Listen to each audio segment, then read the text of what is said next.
Alex, tudo na vida passa por um processo, né? Conversão, cada um tem uma conversão processual muito particular. A minha vida com o Evangelho foi algo muito, assim, muito diferente dos padrões normais. Quer dizer, você vai na igreja, aceita Jesus.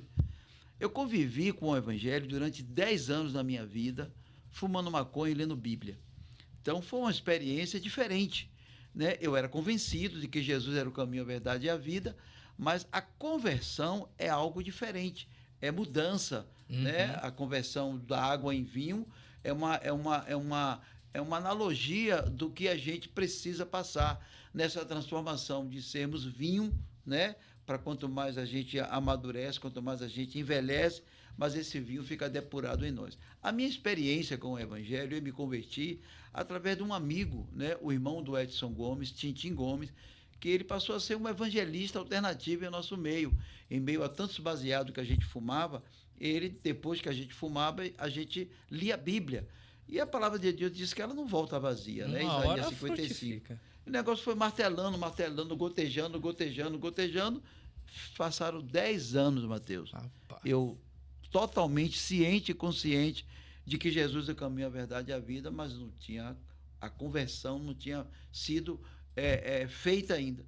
Até que um dia, em abril de 94, eu estava no meu quintal, fumando um baseado, sozinho, eu e Deus, lá debaixo da mangueira. E aí, cara, o Espírito Santo me visitou ali naquele lugar. E naquela hora, cara, foi algo determinante na minha vida. Ali foi a minha conversão. E foi assim que eu me converti para Jesus. Eu acho. Imagina a voz Eu acho uma Deus. coisa bem íntima quando a pessoa se convence, se converte sozinho, né? É o Espírito Santo falando bem assim, ó. Chega. Chega. Me botou no paredão, sabe?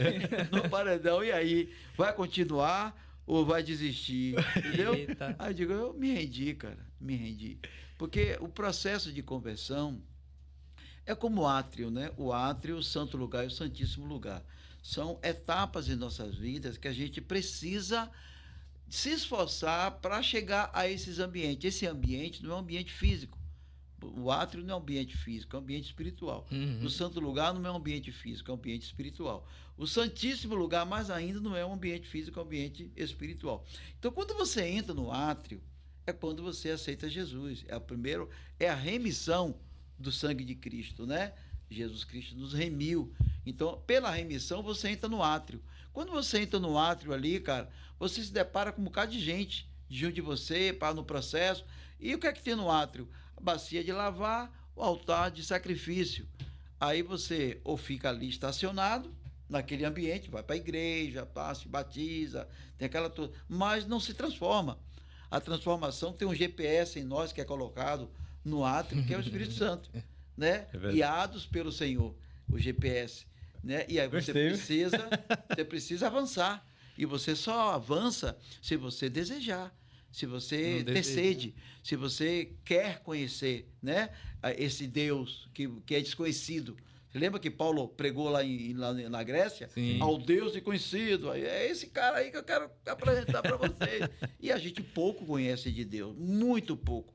Jesus Cristo que nos fez a gente conhecer quem é Deus, porque Ele é o próprio Deus, né? E foi habitar em nós para remover essas mazelas que a gente carrega, como diz o provérbio, tira da prata as escórias e sairá vaso para o fundidor. Até o vaso estar pronto para o fundidor é um processo, né? Então, o átrio é o primeiro estágio, é o lugar onde você vai conhecer pessoas, você vai ver os defeitos das pessoas, mas aí você precisa ter um relacionamento com o Espírito Santo para que o próprio Espírito Santo lhe encaminhe para o santo lugar.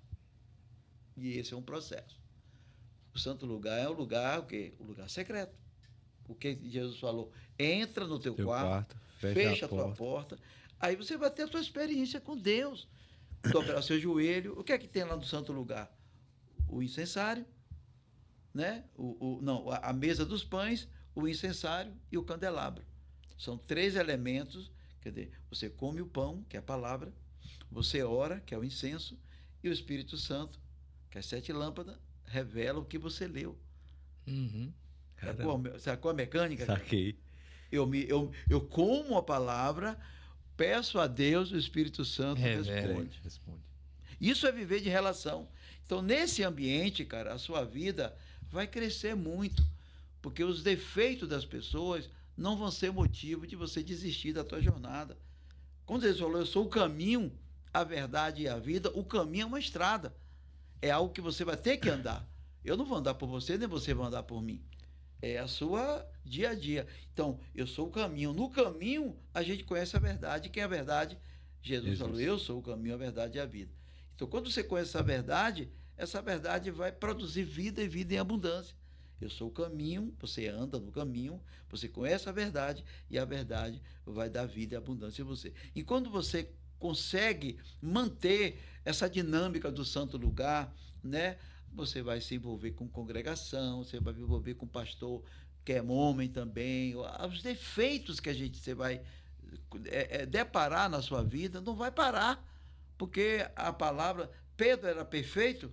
Não. Claro que não. Quantas coisas Pedro fez, cara? Até negar Jesus, ele negou. E Jesus botou logo na cara dele. Você tá falando que vai me seguir até a morte, mas daqui a pouco você já vai me negar. Você me ama mesmo, cara? Pois é. Você me ama, cara? E quando ele tentou interromper o processo de Jesus lá, ele falou, sai pra lá, Satanás. Deu até lugar. A gente, só em pouquíssimo coisa aqui, já viu três situações que Pedro passou vergonha. Aí, cara, Pedro falou, pra onde eu irei?